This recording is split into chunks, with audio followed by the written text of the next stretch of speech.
it was actually really a unique and important play. It was the first of a new sort of generation of plays. It's kind of known as the first libretto-less musical. It was really a connection of songs, not so much a musical review, because there's sort of a through line of ideas and emotions, and it was a big show for me, in that it had this great popular run in downtown Cleveland when I was growing up. I grew up here in Painesville. It ran a long time in Cleveland. It did. It's credited for saving the Playhouse from the Wrecking Ball, or Playhouse Square from the Wrecking Ball. It was supposed to run for 2 weeks, and it was such a successful production that ran for, I think, over 2 years. The phrase I remember wasn't whether you've seen Jacques Brel, it's how many times you've seen it. And I know that my parents saw it a few times. We had the album around the house, and I learned all the songs. I had both the Cleveland cast recording and the New York cast recording, so that was important. Sort of as my coming of age and becoming a theater person, a musical theater person, I was just. So this helped you become a musical theater person? I would say so. It was part of one of the primers. It's one of the things when you're collecting informational. I'm amazed at how much my parents' record collection contributed to my musical theater career later on.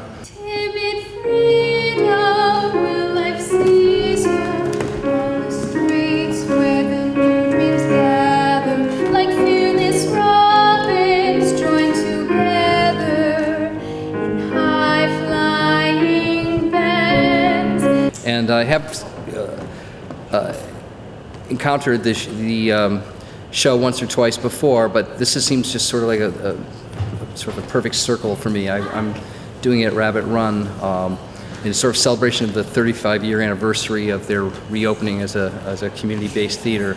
And I was lucky enough to be there for the first season when they were there. The first season you came back? Yeah, in 1980. Yeah, and I was got to direct one of the shows in that first season. I was just graduating from Lake Erie College, where we are rehearsing here today. And so we had done the show here as part of my senior project here at Lake Erie, and one of the founders of the new Rabbit Run, Karen Austin, came to me and said we would like to do a show to get the theater going that's already kind of up on its feet, and my show is about to be my show. That show is about to be produced, and everyone here really gathered around me and the project at the time and made it a really, it was a pretty successful project here. And then we got out there, and then we had the whole Madison Rabbit Run community, and it really was it was a great vibe in the barn, and the show was just really a blast, and everyone loved it, and it was just a great experience for me. It was really the beginning of my career as a theater professional, so I'll always have a special place, for the first time you do something that comes off well. I had a few things probably before that didn't come off as well. But. She feels taller, trouble smaller, on the streets where she's lost in wonder. There she goes with her valises held so tightly in her hands. I think it's wonderful environments for your audience to be in, and I think you sort of leave the environment behind depending on what the show is about. It's really kind of sort of an urban sort of show. It's set in a cabaret, bar, French, or it could be anywhere really.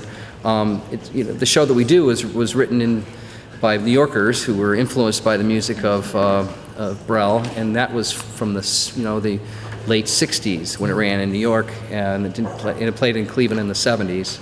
So it really is a great sort of survey of the years of my coming of age and adulthood, and then maturity, I guess, is where I'm at now. In the port of Amsterdam,